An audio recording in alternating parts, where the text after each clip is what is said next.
kaboh nanong kibaatkan ya gospel utrai nginyai kena.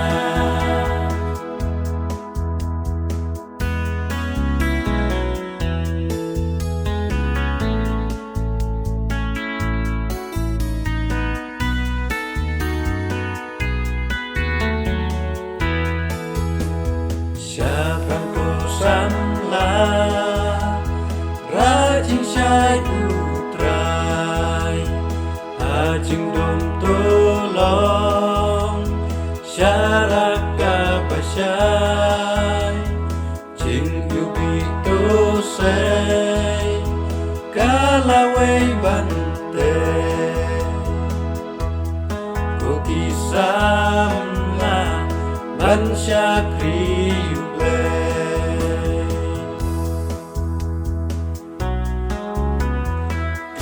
Dalam iaka jingrwai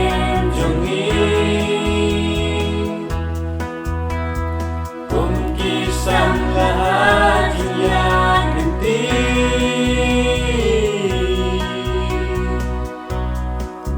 pynpaw kaboh nanong kibaatkan ya gospel utrai nginyai kena.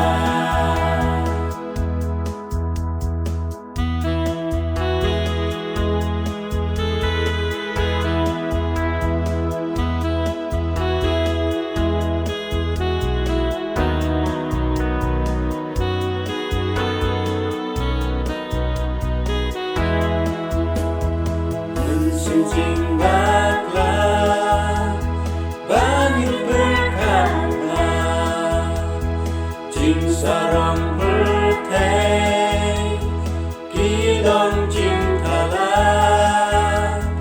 jingsngew useta bisa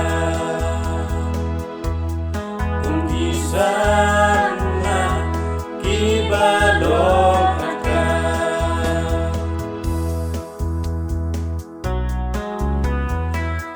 dalam iaka jingngew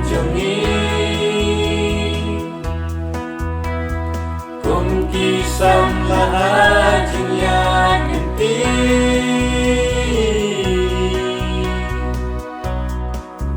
pynpaw kaboh nanong kiba